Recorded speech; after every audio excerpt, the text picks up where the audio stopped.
it's got 50,000 people, and this city got destroyed completely by a typhoon in 1992, and was rebuilt and was one of the nicer places to visit in the Philippines because everything was new there and it was a place that worked. That's all been wiped out.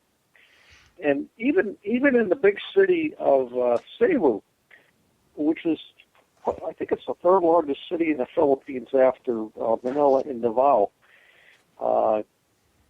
they got heavily impacted by it, and there's still electricity out all over the island of Cebu. I don't know about the city itself.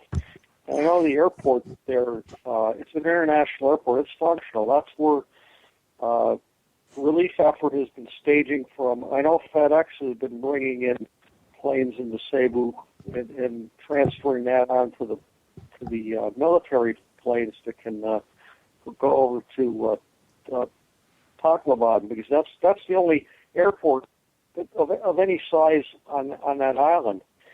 But it was throughout the whole central Visayas region. I was talking or chatting with someone on Twitter yesterday who lives on the island of Panay, and that's to the northwest of Cebu. And they haven't had electricity since everything came through, but he was saying everybody's okay there. So it's just, this is going to take a long time to get fixed. I don't know what more else to say except they really need help, and the best way to do this is to send donations to a good, reputable charity and know what charities you give to. Salvation Army is a good one, so is World Vision. And the Philippine Red Cross is also underground. If you give it to the American Red Cross, the money is probably never going to get there. 70% of that money is going to go to administrative fees, and the rest of it will just end up in the general fund. So that's my perspective on charities right now. Yeah, I would second the endorsement for World Vision. They've been top on my list of regular giving. In fact, we just started sponsoring a child in Romania. World Vision has a rather nice setup for child sponsorship because you can actually go on their website and pick a specific child. They don't allocate one to you. And we were able to find a young woman who is, I can't remember whether she is 2 days older or 2 days younger than my daughter, so that they're almost exactly the same age, and actually have a lot of the same interests and everything. So has your daughter and this girl ever spoken to each other? No. The way we have the ability to arrange letters and stuff, everything goes through World Vision for security purposes. And I don't know if they do any kind of internet chat or Skype or anything of that nature. I do know that the requirements of the program say that you will not have any contact outside of World Vision. They will, if you wanted to travel to the foreign country, they can arrange meetings face-to-face and things like that. But for security purposes, and I think they just have a uniform set of rules wherever they are in the world, because, of course, World Vision is also in some not very nice places. And I think Romania is one of the better places that they happen to be, and that's not. It's actually they're rebuilding after the communists fell, but they've been having a tough time at it. Yeah, it sounded like, and I don't have her sponsored child's pack in front of me, so I can't remember the specifics. But as I remember, she lives northeast of Bucharest, and it was basically an area that under the had been an agricultural area, and then under the communists after the Second World War, it was forced industrialized. So basically they built all these factories and then took the local population and basically enslaved them to work in the factories. And then after the fall of communism and everything, the industries disintegrated and left everybody just incredibly impoverished, even more so than they were under communism. So it's been sort of a very long road back there. Right. But well, Keith, another thing that was in the news, and I bring this up because I know it's one of your areas of expertise, but there was over the weekend another airline crash of a 737 in Russia. This one, I think, is probably going to wind up being probably a combination of bad maintenance and probably shoddy airmanship.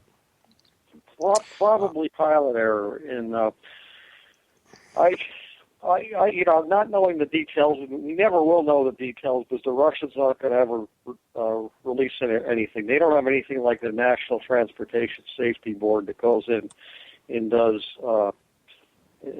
proper investigations like they do in the United States.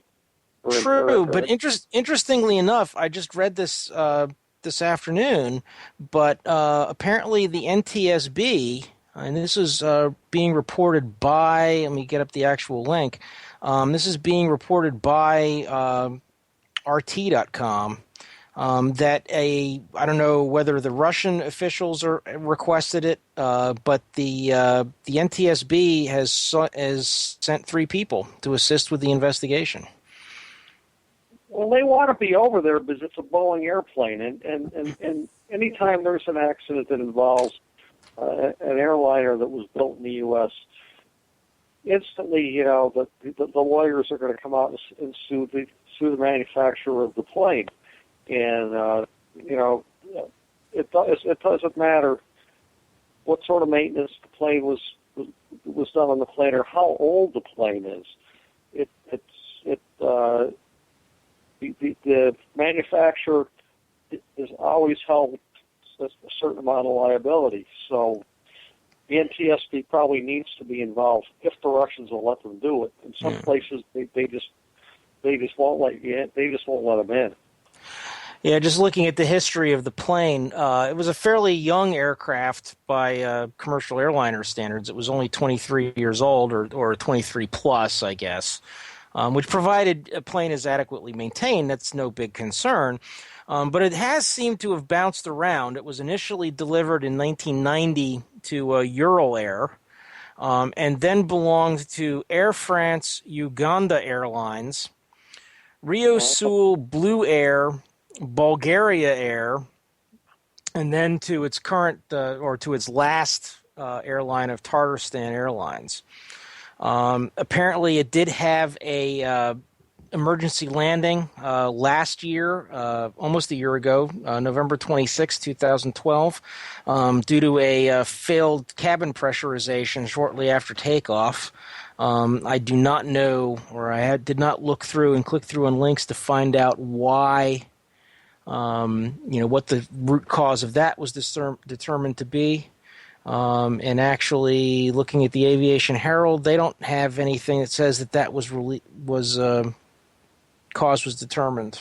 Just that the accident happened. That wasn't even considered an emergency landing by any standards. They were not at the point where they were above the area where they had to be pressurized. I mean, there were no masts that came down or anything. Well, no, I think they had a stuck outflow valve or something like that. That airplane has had a rough road. It's you looked at you mentioned the carriers that had those. I bet it really got really well treated by Uganda Airlines. Yeah, I would not expect that Uganda Airlines has the greatest maintenance record in the world. And a good number of those didn't. This is not. The age of the airplane doesn't really matter so much as how well it's kept and how many cycles it has on it. That'll tell you an awful lot about the airline, about the airplane itself. But the Russian airlines, those regional airlines, they're some of those are pretty dodgy outfits, and I have no idea about the one that crashed it crashed this time. But I was just through that airport a few months ago, and man, some of those airplanes were in rough shape. You looked at them, and they were wing and a prayer airplanes, and they were still. A lot of these airlines are still flying the old Tupolev 135s and 145, and in Ilyushin 76 is really old Russian pieces of junk. And you don't know what sort of maintenance gets done there. I don't really know what sort of standards the Russians have on as far as aviation oversight goes. I mean, the United States is first. The United States, the Europeans, the Australians, the Japanese are the best in the world as far as aviation safety goes. Some of the others, well, not so much. But I remember with the crash of the Asiana plane there in San Francisco. I remember reading your tweets about how poor the Korean pilot community seems to be.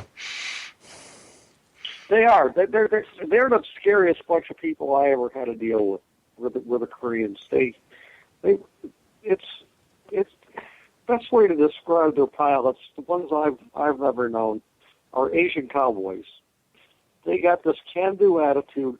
No matter what, they're going to land the airplane, and they're going to land it no matter what. Getting the plane on the ground when it needs to be there. Going around means losing face, and you can't do that. That's something that's not permitted in their society. And they could probably those pilots might have even been fired for doing that. But that's not just within there. You know, I got a story I can tell you about recreating an accident. I'm a flight simulation engineer, as I think you know. I don't know. I doubt your listeners know that, but I got tasked with recreating an accident that happened in Tokyo's Narita Airport a few years ago, and I can't give you extreme details about it, but I can tell you what I had to do. This was a plane that was landing. It was on approach into Narita in bad weather. It was not good weather. It was not just bad weather. There was wind shear advisories, and it was a rough day to be flying into there. And that's often very typical in the wintertime in Tokyo. But anyway, this plane, they were trying to figure. The NTSB was trying to figure out. So was the JTSB. That's the Japanese people, and they wanted. They asked if we could make a simulation from the flight data recorder plus videos that were there. That's a very difficult task. But the flight data recorder is a good place to get information about accident data, but it's not a good place to get simulation data. They only sample the data at most once per second. A real-time simulation is done 60 times a second. So trying to interpolate between those points is difficult, and then trying to figure it out. Also, watching the video of the crash, we were able to do that to a point that satisfied the NTSB and the JTSB and as well as the airline.